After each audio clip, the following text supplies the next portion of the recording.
Quero convidar-vos a poder abrirmos aí no Salmo 69. Salmo 69. Aqueles que puderem fazer a leitura da palavra Deus em pé, convido-vos a poder assim ficar. E diz assim o texto bíblico: Salva-me, ó Deus, porque as águas me sobem até à alma. Estou atolado em profundo lamaçal que não dá pé. Estou nas profundezas das águas e a corrente me submerge. Estou cansado de clamar. Secou-se-me a garganta.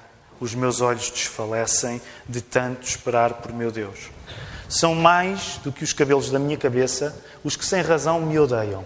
São poderosos os meus destruidores, os que com falsos motivos são meus inimigos. Por isso tenho de restituir o que não furtei. Tu, ó Deus, bem conheces a minha estultice e as minhas culpas não te são ocultas. Não sejam envergonhados por minha causa os que esperam em Ti, ó Senhor Deus dos exércitos. Nem por minha causa sofram vexame os que Te buscam, ó Deus de Israel. Pois tenho suportado afrontas por amor de Ti e o rosto se me encobre de vexame. Tornei-me estranho a meus irmãos e desconhecido aos filhos da minha mãe, pois o zelo da Tua casa me consumiu e as injúrias dos que Te ultrajam caem sobre mim. Chorei e em jejum está a minha alma, e isso mesmo se me tornou em afrontas. Pus um pano de saco por veste e me tornei objeto de escárnio para eles. Tagarelam sobre mim os que à porta se assentam e sou motivo para cantigas de beberrões. Quanto a mim, porém, Senhor, faço a Ti em tempo favorável a minha oração. Responde-me, ó Deus, pela riqueza da Tua graça, pela Tua fidelidade em socorrer. Livra-me do tremedal, para que não me afunde. Seja eu salvo dos que me odeiam e das profundezas das águas. Não me arraste a corrente das águas, nem me traga a voragem, nem se feche sobre mim a boca do poço. Responde-me, Senhor, pois compassiva é a Tua graça. Volta-te para mim, segundo a riqueza das Tuas misericórdias. Não escondas o rosto ao Teu servo, pois estou atribulado. Responde-me depressa, aproxima-te da minha alma e redime-a. Resgata-me por causa dos meus inimigos. Tu conheces a minha afronta, a minha vergonha, o meu vexame. Todos os meus adversários estão à Tua vista. O opróbrio partiu-me o coração, desfaleci, esperei por piedade, mas de balde, por consoladores e não os achei, por alimento me deram fel e na minha sede me deram a beber vinagre. Sua mesa torne-se-lhes diante deles em laço e a prosperidade em armadilha. Obscureçam-se-lhe os olhos para que não vejam e faz que sempre lhes vacile o dorso. Derrama sobre eles a Tua indignação, que o ardor da Tua ira os alcance, que fique deserta a sua morada e que não haja quem habite em suas tendas. Pois perseguem a quem Tu feriste e acrescentam dores àquele a quem golpeaste. Somem-lhes iniquidade à iniquidade e não gozem da Tua absolvição. Sejam riscados do livro dos vivos e não tenham registro com os justos. Quanto a mim, porém, amargurado e aflito, ponha-me o Teu socorro, ó Deus, em alto refúgio. E louvarei com cânticos o nome de Deus, exaltá-lo-ei com ações de graças. Será isso muito mais agradável ao Senhor do que um boi ou um novilho com chifres e unhas. Vejam isso os aflitos e se alegrem. Quanto a vós outros que buscais a Deus, que o vosso coração reviva, porque o Senhor responde aos necessitados e não despreza os seus prisioneiros. Louvem-no os céus e a terra, os mares e tudo quanto neles se move, porque Deus salvará Sião e edificará as cidades de Judá, e ali habitarão e hão de possuí-la. Também a descendência dos seus servos a herdará, e os que lhe amam o nome nela habitarão. Bem, em primeiro lugar, quero começar o sermão desta manhã com um pedido de perdão aos irmãos. E eu vou confessar os meus pecados agora, pelo menos alguns deles. Então, por desorganização minha, apercebi-me ao longo da semana que esperavam que eu pregasse noutro sítio além da Lapa. E foi o que aconteceu. Portanto, estou bem fresquinho, já preguei um sermão, vou para o segundo. Se Deus quiser, ainda vou pregar mais um hoje. Mas quero pedir desculpa aos irmãos, porque, ao contrário do que muitos fazem e entram escondidos na casa de oração, é suposto estarem aqui no início do culto, coisa que hoje eu não fiz, não é? Portanto, cheguei, já o culto ia lançado, e quero pedir desculpa aos irmãos por causa disso, porque devia ter planeado melhor. E depois ainda tentámos arranjar, só só que o Filipe arranjou uma desculpa para não pregar hoje, que arranjou a maneira da Rita ter o filho ontem. Não é? As pessoas arranjam cada desculpa. Não, nós estamos muito contentes. O Filipe temos a família. Hoje, quando vi a família do Filipe a chegar, a irmã Vitória de repente parecia-me a Rita e eu pensei, isto é ir longe demais também. Ela ainda não teve alta do hospital, mas estamos contentes. Não sei se já deram um abraço ao Filipe, mas aproveitem também ao irmão Joaquim, à irmã Vitória, às crianças. Nasceu hoje o David, nasceu ontem o David, provavelmente já sabem disso. Mas, segundo pedido de desculpa que eu quero dar, é que eu pequei, irmãos, para chegar aqui e quero confessar o meu pecado. Ali em Sete Rios, debaixo do viaduto, eu pequei 2 vezes. Okay? Quero que os irmãos saibam, desobedeci a um sentido que eu não podia fazer aquilo e depois não fui parar ao sítio certo, já estava aí para o jardim zoológico e voltei a pecar a seguir. Okay? Portanto, não são os irmãos que perdoam, nós não somos uma igreja católica romana, portanto não são os homens que perdoam aos homens, mas eu quero que vocês saibam que eu pequei e vocês não devem conduzir como eu vim a conduzir para cá. Levei 12 minutos de Sete Rios até aqui. Não é para fazer, ok? Então vamos até à palavra de Deus. Eu sei que o tempo vai longo. Também tenho-vos a dizer, estive na igreja de Sete Rios, da Ação Bíblica, os cumprimentos deles, para todos na igreja. Eles têm uma coisa muito abençoada. Os pastores lá costumam pregar 1 hora. Eu preguei 45 minutos só. Não vou pregar 1 hora, até porque estamos a começar um pouco tarde. Vou fazer um esforço para emagrecer o máximo possível o meu sermão, mas agradeço o vosso esforço de termos um tempo de celebração eventualmente um pouco maior. E como vim de uma igreja que prega com mais barulho do que nós louvamos, estou assim um bocado excitado. Portanto, os irmãos vão me dar um desconto. Isso acontece quando eu vou para um período de louvor mais agitado, eu saio um bocado excitado. Mas os irmãos estão com vontade de estar aqui? Ou estão a fazer as horas para que acabe o tempo? Não? Estão com vontade? Na igreja de onde eu vim, as pessoas exprimem os seus sentimentos. É uma coisa fantástica. Ok, vamos pregar o sermão. Okay? Vamos lá a Salmo 69. Aliás, eu não sei se todos sabem, foi feito o anúncio de If you need English translation for the sermon, you can have it. David Leal is translating. Portanto, todo o resto, juntem-se ao sermão em português. Vamos pedir a Deus que Ele seja connosco. Vamos orar ainda. Senhor, obrigado porque, mesmo numa cidade como Lisboa, nós geralmente pensamos em Lisboa, Senhor, e achamos que Lisboa não conhece o Evangelho. E, de facto, há muito Evangelho por ser conhecido pela nossa cidade. Mas também é verdade que basta dar um passeio pela nossa cidade e nós começamos a cruzar com várias igrejas evangélicas onde o Teu nome está a ser pregado. E nós somos apenas mais uma a juntar-se a esta grande multidão de pessoas que Tu chamas. E isso deixa-nos contentes, Senhor. Há tanta vida além desta casa de oração. Obrigado por podermos fazer parte desta vida que Tu nos dás pela graça do Senhor Jesus. Orienta-me agora na pregação deste sermão, Senhor, para ser breve e fiel. É isso que eu peço em nome de Jesus. Amém. Temos estado numa série de mensagens sobre os Salmos, chamada Oficina de Oração. E já pregámos cerca de 12 de sermões.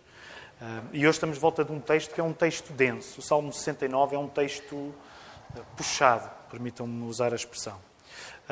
Até porque mexe em questões de justiça e de injustiça. E sabem, para muitos de nós, não há histórias que mexam tanto connosco como aquelas que tratam de justiça ou injustiça. Histórias de justiça ou injustiça tendem a mexer connosco. Por exemplo, no caso da minha família, eu reconheço que eu e a Ruth, algumas das séries de televisão que nós gostamos mais de ver são séries de pessoas que deveriam não ter sido presas e por alguma razão foram. Também vemos séries de pessoas que deviam ter sido presas e não foram. E entre outras séries que vemos, nem todas são acerca disto. Mas as histórias que nós ouvimos, onde a justiça ficou por acontecer, são histórias que tendem a mexer connosco. E tanto mexem connosco em 2017 como mexiam com os antigos, na altura em que este salmo foi escrito. Para nos situarmos, este salmo terá sido escrito por David, volta do ano 1000 a.C. Portanto, reparem a distância que há no tempo deste salmo com o nosso tempo hoje. São cerca de 3.000 anos. É muito tempo. E sabem, já há 3.000 anos, as pessoas tinham problemas em ser justas. Já há 3.000 anos não era difícil ser injusto.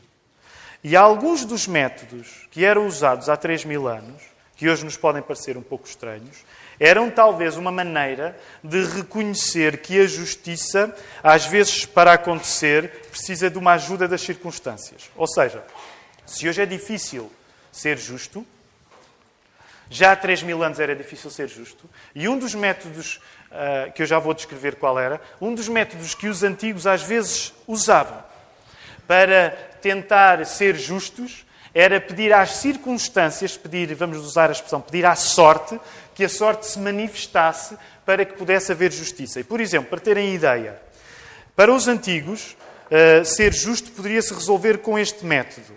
Havia uma prática que era, se havia alguém que era suspeito de ter cometido um crime, sabem o que é que muitos antigos no Médio Oriente faziam? Atiravam a pessoa ao rio. Tiravam a pessoa ao rio. Se ela sobrevivesse, era inocente. Se ela morresse, era culpada. E é um método que nos pode parecer estranho, mas é um método que tem os seus méritos. Eu não estou a dizer que voltemos a ele, mas é um mérito que tem os seus méritos, que é de reconhecer que às vezes ser justo é tão difícil que é melhor nós pedirmos uma ajuda às circunstâncias. Não é? E então, não é por isso casual que se nós tivermos esta história de atirar suspeitos ao rio e ver se eles sobrevivem ou não, não é casual que numa época onde uma coisa destas acontecia, um dos elementos que percorre todo este Salmo 69 é precisamente o elemento da água e de alguém que se encontra a lutar contra a água, alguém que se sente a afogar. No Salmo 69, a luta contra as águas é uma coisa que está a acontecer. E vemos isso, coloquem os vossos olhos aí no Salmo. Vemos isso no verso 1 e 2, quando é dito: salva-me, ó Deus, porque as águas me sobem até a alma. Estou atolado em profundo lamaçal, que não dá pé. Estou nas profundezas das águas, e a corrente me submerge. E no verso 14, mais à frente, volta a ser dito: livra-me do tremedal, para que não me afunde. Seja eu salvo dos que me odeiam e das profundezas das águas. Este salmo é um texto onde a tristeza, a angústia, a humilhação, que são resultado de ser tratado com injustiça, abundam. Há muita tristeza, há muita angústia, há muita humilhação neste salmo. E um dos modos que David arranja para exprimir essa angústia, essa tristeza, essa humilhação, é através da figura da água. Eu estou a afundar. Deus, eu estou a afundar. Eu estou a afogar-me, Deus. Tendo já a experiência nesta série de mensagens de falar sobre os salmos, uma das coisas que tem sido repetida sermão após sermão tem sido esta ideia. A lente certa para compreender o salmo é sempre Jesus. O que é que isto quer dizer? Quer dizer que o salmo deve ser lido no seu contexto, 1000 anos antes de Cristo, mas que nós, enquanto cristãos, acreditamos honestamente que para compreender bem o salmo que nós estamos a ler, nós precisamos de olhar para ele com os óculos de Jesus. E óculos de Jesus é com a lente de Jesus. Porquê? Porque quando nós olhamos para os salmos com a lente de Jesus, nós podemos entender que a humilhação de David não é só a humilhação de David, é a humilhação de Cristo. Nós podemos ver que o sofrimento de David não é só o sofrimento de David, é o sofrimento de Cristo. Nós podemos ver que a angústia de David não é só a angústia de David, é a angústia de Cristo. E ao lermos a angústia, a humilhação, o sofrimento de David, nós encontramos, no fundo, Jesus Cristo. E por causa disso, não é ao calhas que este Salmo 69 é referido pelo menos 5 vezes no Novo Testamento. Pelo menos 5 vezes o Novo Testamento usa este Salmo 69. Usa-o, por exemplo, quando Jesus cita o verso 4, são mais os cabelos da minha cabeça, dos que sem razão me odeiam. Jesus cita isto no Evangelho de João 15, 25. Jesus volta a citar o verso 9, pois o zelo da tua casa me consumiu. Jesus cita isto em João 2, 17, na purificação do templo. O final do verso 9 também, as injúrias dos que te ultrajem caem sobre mim. Paulo cita esta frase na sua carta aos Romanos, no capítulo 15, verso 3. O verso 21, por alimento me deram fel e a minha sede me deram a beber vinagre, encontra o seu cumprimento em Mateus 27, 34 e 48 e João 19, 28 a 30, quando nos conta daquilo que foi dado a Jesus quando ele estava na cruz. E ainda, em quinto lugar, no verso 25, quando diz, fique deserta a sua morada. Este é um texto citado pelo apóstolo Pedro no primeiro sermão da história, em Atos, no capítulo 1, no verso 20, referindo-se a Judas Iscariotes. O que é que isto quer dizer? Quer dizer que o Salmo 69, que nós acabámos de ler, partindo da vida de David, tem tanto a ver com Jesus, que o Novo Testamento não se acanha em usá-lo pelo menos uma mão cheia de vezes. Para, ao usar o Salmo 69, o que o Novo Testamento está a dizer, isto não é só acerca do sacrifício de David, isto é acerca do sacrifício de Jesus. Isto não é só acerca do sacrifício de David, o que vocês estão a ler, isto é acerca do sacrifício de Jesus. E podemos mesmo ir mais longe e dizer que se tu queres ouvir um pouco daquilo que Jesus terá dito quando estava angustiado no jardim do Getsémani, provavelmente o Salmo 69 é o mais próximo que tu lá chegas. Já uma vez pensaram nisto? Gostava de saber um pouco mais daquilo que Jesus disse quando estava no jardim do Getsémani. Podemos dizer, num sentido largo, que o Salmo 69 é o mais próximo que tu vais chegar de saber aquilo que Jesus terá dito no jardim do Getsémani quando estava angustiado.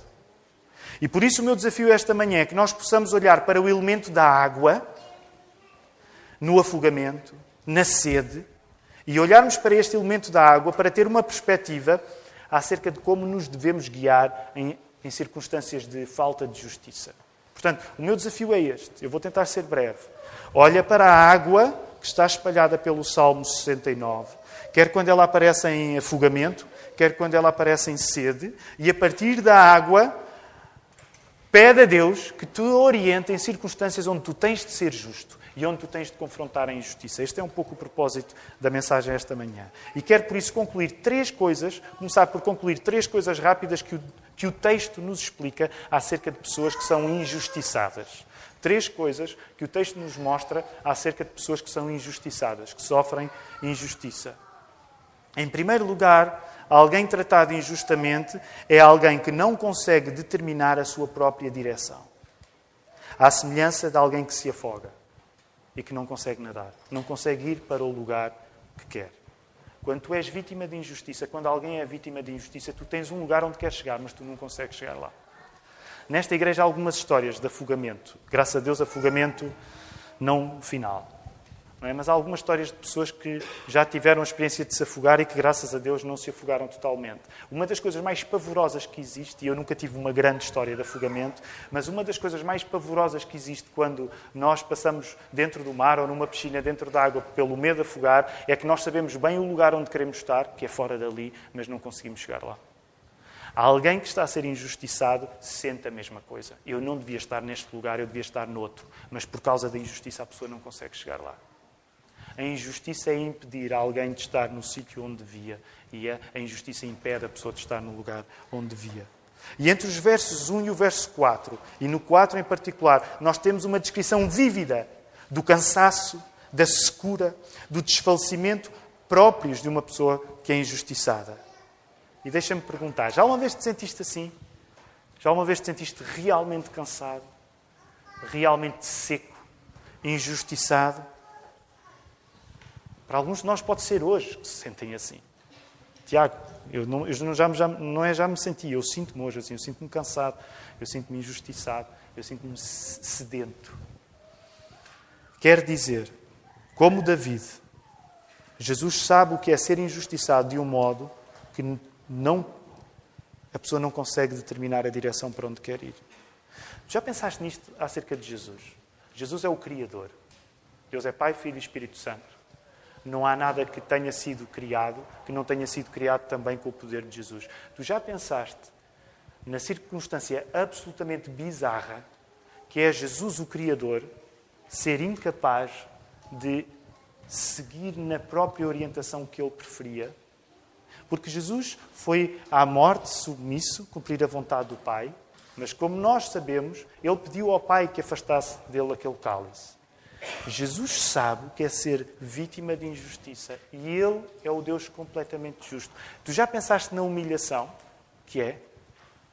Tu já pensaste na humilhação que é? Jesus, que é completamente justo, Ele foi vítima de injustiça. Ele que é Deus, sujeitou-se a não conseguir chegar ao lugar onde preferia estar. Já pensaste no que é que o levou a fazer isso? É que tu tens responsabilidade nisso. Eu tenho responsabilidade nisso. Jesus sabe o que é a água a levar-nos para onde nós não queremos. Jesus sabe o que é a água a levá-lo para onde ele não queria. Como David sabia, Jesus sabia. Em segundo lugar, alguém tratado injustamente é alguém exposto ao ridículo. Alguém injustiçado é alguém de quem é fácil fazer pouco. É fácil gozar de quem é injustiçado. E vejam entre os versos 5 e os versos 12. Vejam as expressões que nós encontramos aí. Vergonha, vexame, afrontas, rejeição pela própria família, ser motivo de canções de bêbados. No verso 12. Já uma vez te sentiste assim? Ridicularizado de um modo que até dava para fazer canções contigo? Como David, Jesus sabe o que é ser ridicularizado de um modo que as águas nos arrastam, tornando-nos tontos quando nós tentamos resistir-lhes. Sabem que há um lado, de facto, meio ridículo até no processo de alguém se afogar. Todo o esbracejar, toda a incapacidade, toda a impotência tem um lado que é algo ridículo. A pessoa que é vítima de injustiça, ela dá-se ao ridículo. Não é... Eu sei que nós gostamos de pensar em nós próprios de uma maneira em que, se virmos alguém a ser injustiçado, nós gostamos de pensar que nós vamos ser as pessoas que chegam lá e dizem isto é uma grande injustiça. Mas deixa-me ser sincero contigo. Não é assim que acontece contigo, nem é assim que acontece comigo. Na maior parte das vezes, se alguém é injustiçado, tu vais ser tentado para até achares graça. Okay? Na maior parte das vezes, se tu vires alguém a ser vítima de injustiça, tu vais ser tentado para achares graça naquilo. Agora, acompanha-me. Pensa na quantidade de vezes que tu, sem querer, que tu, sem intenção, fizeste pouco de pessoas que estavam a ser injustiçadas e tu nem te deste conta. Tu nem te deste conta. Tu olhaste para pessoas que estavam a ser vítimas de injustiça e fizeste pouco delas. E eu não quero desenvolver muito este ponto, mas deixem-me dizer, na era da internet, isto é o mais fácil. Na era da internet em que uma pessoa escreve uma coisinha e que começa a circular, se a coisinha que a pessoa tiver escrito for a fazer pouco de alguém, é fogo em gasolina. Quantas vezes é que tu já não participaste em processos de fazer pouco de alguém? E que se calhar era uma grande injustiça e tu estavas a dar mais fogo, estavas a dar mais gasolina ao fogo. A pessoa que sofre injustiça é exposta ao ridículo. E Jesus sabe o que é isto. Jesus sabe o que é a água a mostrar uma figura de nós que nós não queremos.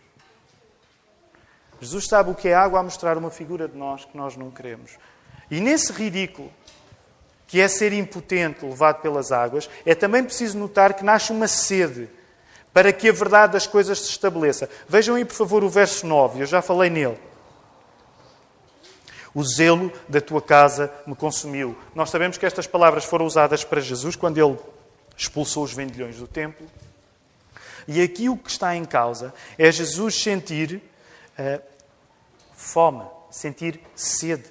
Quando a injustiça que é praticada sobre alguém te ridiculariza, quando a injustiça que é praticada sobre ti te ridiculariza, a vontade para que as coisas sejam corrigidas é uma vontade que te come por dentro.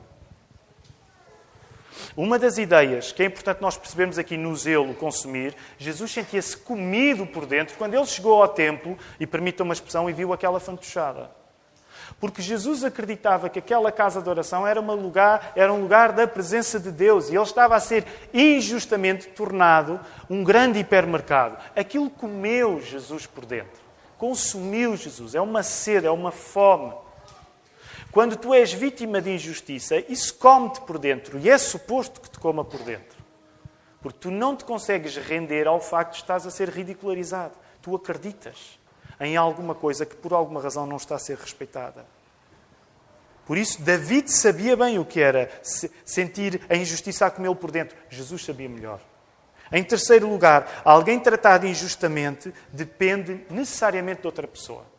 Alguém que está a ser tratado injustamente, alguém que é vítima de injustiça, ele precisa necessariamente de terceiros. E entre os versos 13 e 21, coloca os teus olhos entre os versos 13 e 21. Olha o tipo de expressões. Responde-me, aparece verso 12, 16 e 17. Socorre-me, verso 12. Livra-me, verso 13. Aproxima-te, verso 18. Resgata-me, verso 18. Espero, verso 20. Agora, sejam sinceros. Quem é que daqui gosta de usar este tipo de verbos? Responde-me, socorre-me, livra-me, aproxima-te, resgata-me, espero, estou à espera. Quantos de nós é que gostam de usar estes verbos? Socorre-me, livra-me, estou à tua espera. Quantos de nós é que gostamos? David usou-os. Porque a pessoa que é vítima de injustiça precisa de ajuda. A pessoa que é vítima de injustiça precisa de terceiros. E não é casual que o verso 21, que nós já falámos, encontra confirmação naquele pedido extremo que Jesus na cruz fez para que lhe matassem a sede. Pedido esse que foi atendido por esta realidade de vinagre e fel. E sabem, ao contrário de matar a sede, vinagre e fel só aumentam a sede. As pessoas que podiam ajudar só aumentam as razões do pedido de ajuda. Tu pedes que alguém te matar a sede e a bebida que essa pessoa te dá é uma bebida que aumenta a sede. Tu confiaste em alguém que quando vai intervir só piorou. É isto que Jesus sabia. Era isto que David sabia, era isto que Jesus sabia. Como David, Jesus sabe o que é ser injustiçado de um modo em que precisamos da ajuda de alguém que não tem como nos valer. Jesus sabe o que é provar de uma água que em vez de nos matar a sede, aumenta. Jesus sabe o que é provar de uma água que em vez de matar a sede, apenas aumentou. E este salmo tem ainda, e eu agora, muito rapidamente, para chegarmos ao final deste sermão, mas eu gostaria só que, mesmo breve, que nós nos pudéssemos concentrar em duas secções no final deste salmo, que não são o objetivo deste sermão. Não são o objetivo deste sermão hoje, mas eu gostaria apenas de fazer uma nota acerca de cada uma delas. E alguém pode achar que pena, uma das partes que tu deixaste de lado, Tiago, era a parte que eu gostava mais que tu falasses. Mas, de facto, não dá para falar tudo num texto tão largo como este. Vejam aí versos 22 e 28. Eu vou-vos dar alguns segundos. Olhem para os versos 22 e 28. 22 a 28.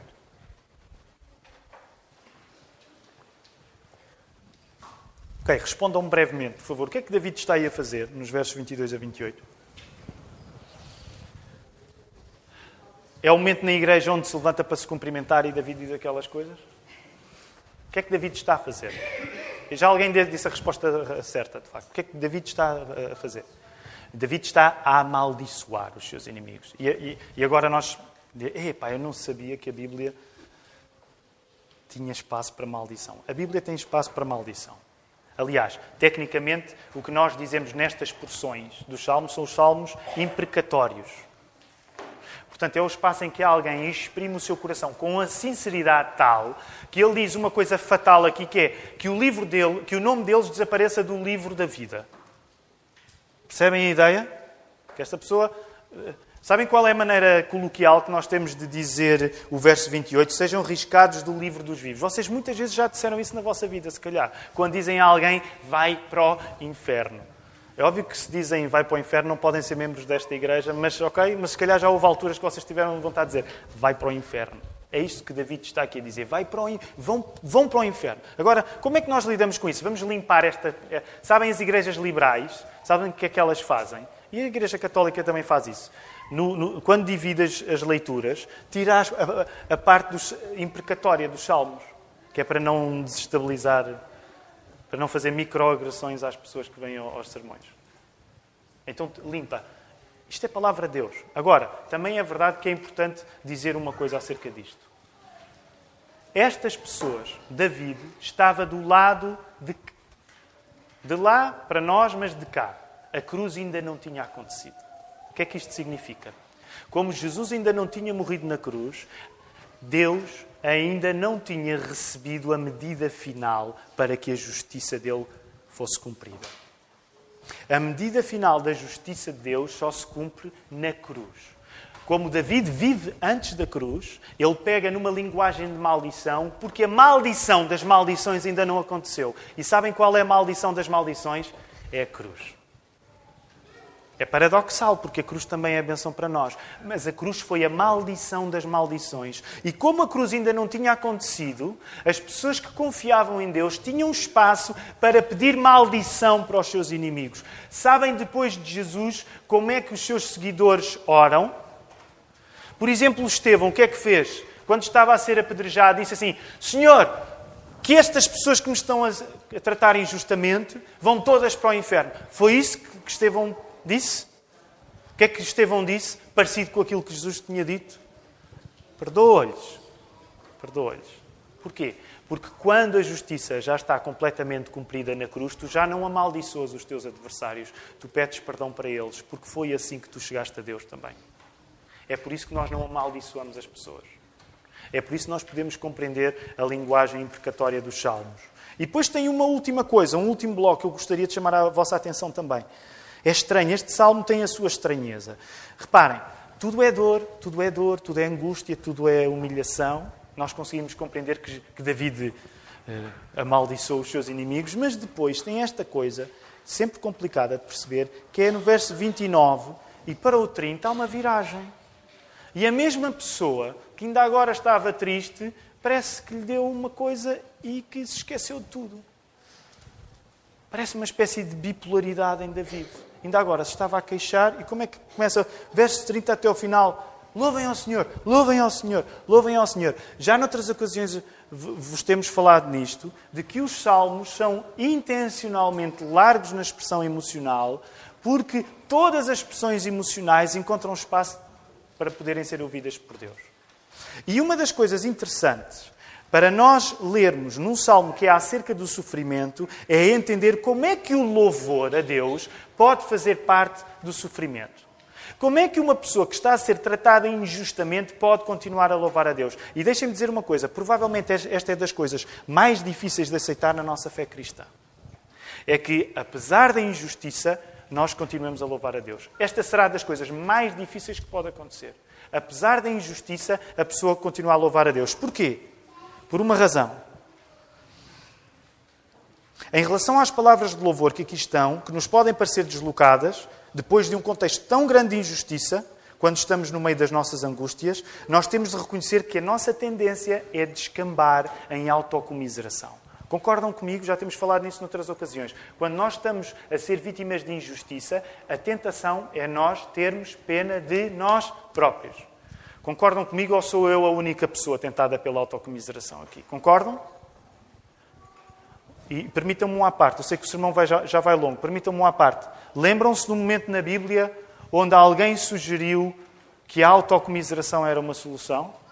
Foi no momento em que Jesus disse que precisava de morrer e Pedro vem dizer: Jesus tem pena de ti próprio, tem compaixão de ti próprio. Portanto, o que eu vos quero dizer é que a autocomiseração é das piores tentações na vossa vida, porque é na minha também. Já vos tenho falado acerca disto. Nada é tão perigoso como o momento em que tu começaste a ter pena de ti próprio. Sabem como é que Jesus enxutou a sugestão de Pedro de ele ter pena de si próprio? Jesus, permitam-me dizer, eu estou a dizer isto com reverência, Jesus é um bruto. Quando Pedro sugeriu a ideia: ó Senhor, tu tens pena de ti próprio. Que injustiça! Estás a falar de morte. Sabem o que é que Jesus disse? Sai de mim, Satanás. Vá de retro, Satanás, no latim, não é? Get behind me, Satan. Vai para trás.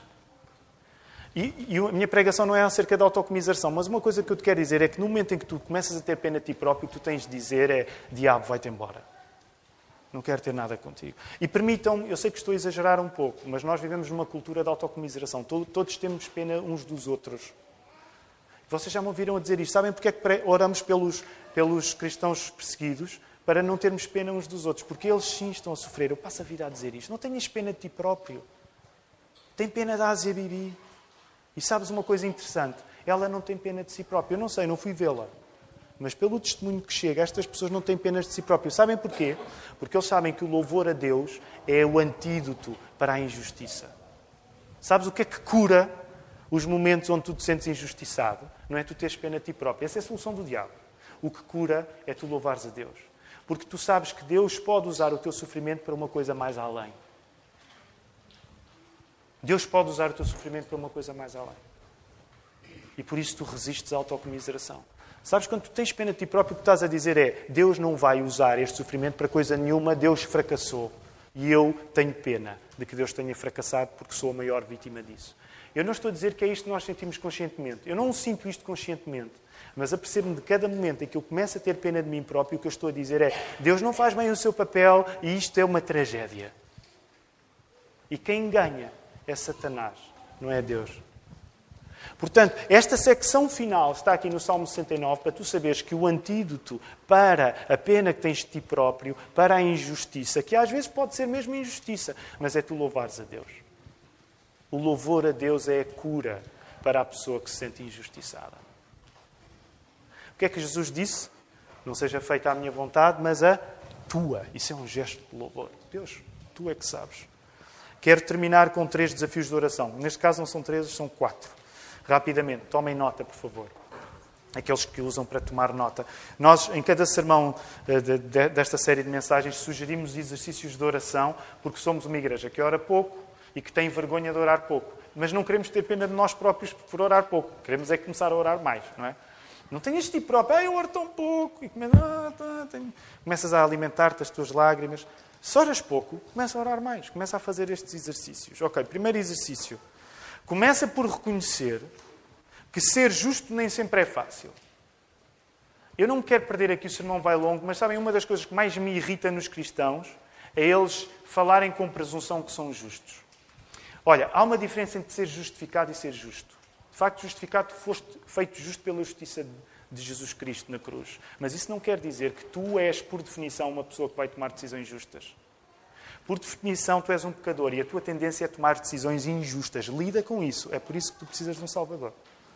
Portanto, o primeiro exercício de oração é: se tu reconheces que ser justo não é fácil, era difícil para os antigos, também é difícil para ti, não olhes para ti presunçosamente, achando que por defeito tendes a ser justo. Essa não é a nossa visão antropológica. Nesta igreja nós não acreditamos em pessoas naturalmente boas, nós acreditamos em pessoas naturalmente más, e é bom que nos comportemos uns com os outros de acordo com esta natureza antropológica que recolhemos na palavra. Logo, o meu desafio é: usa a oração como um meio de pedires a Deus que te torne cada vez mais justo.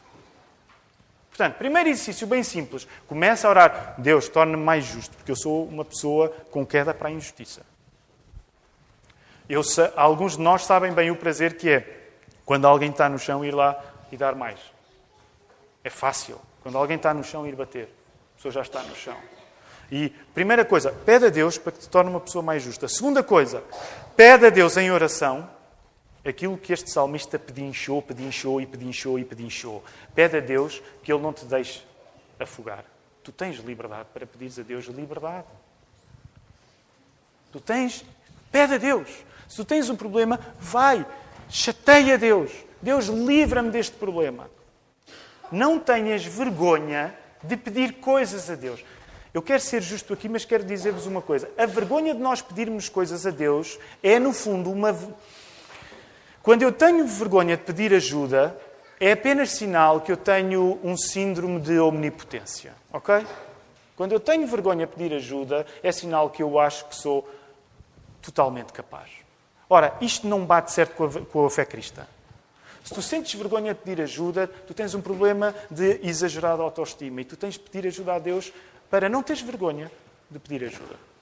E agora, permitam-me dizer isto em 2 níveis. Diretamente com Deus e em relação à igreja. Não tenhas vergonha de pedir ajuda. Tens um problema, pede ajuda.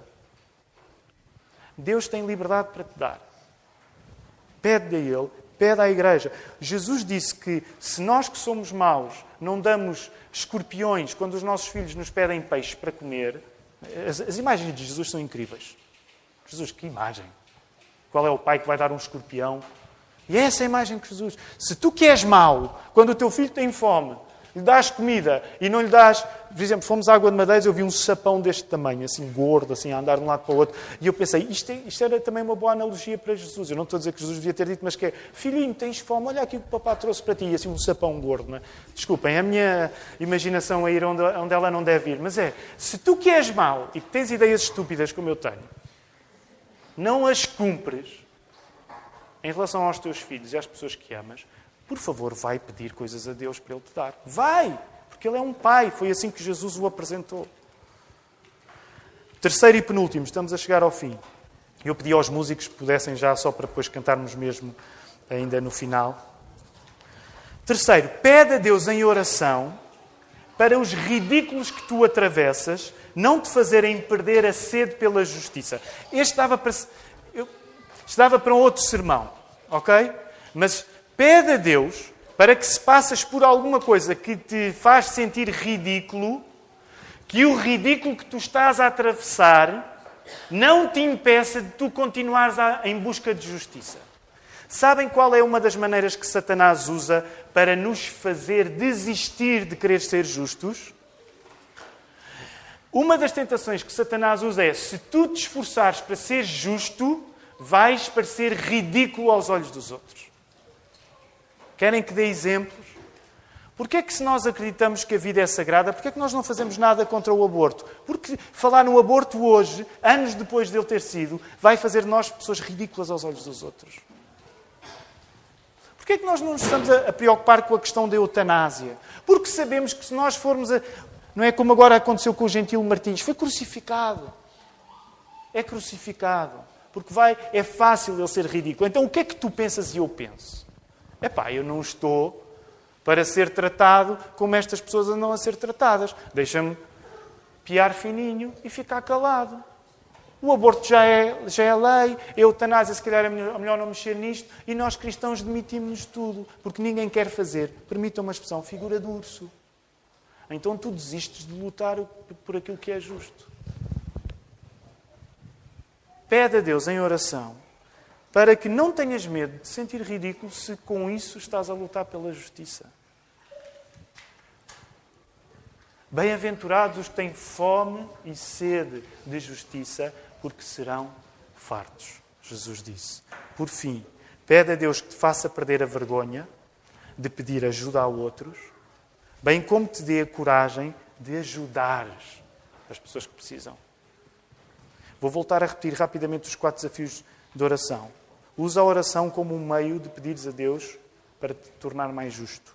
Segundo, pede a Deus em oração que não te deixe afogar. Pede-lhe ajuda. Pede ajuda a Deus. Pede liberdade. Pede cura. Terceiro, pede a Deus em oração que os ridículos que atravessas não te impeçam de lutares pela justiça. E por último, pede a Deus que te faça perder a vergonha de pedir ajuda aos outros, bem como te dê coragem para olhares e ajudares quem mais precisas. Coloca os olhos em Jesus. No verso 4 e 5, e é aqui que eu vou mesmo terminar, no verso 4 e 5, uma das ideias mais fortes é que, aplicando este texto a Jesus, Jesus, não tendo roubado, restituiu. Jesus, não tendo roubado, restituiu aquilo que não tirou. Jesus, não tendo pecado, assumiu os pecados que não cometeu. Já pensaram nisto? No verso 5, bem conhece a minha estultice. Como é que Jesus pode assumir estultice se ele nunca pecou? Porque Jesus assumiu o pecado que não praticou, para que o teu pecado, para que o meu pecado pudesse ser perdoado por Deus. Que o Senhor nos ajude.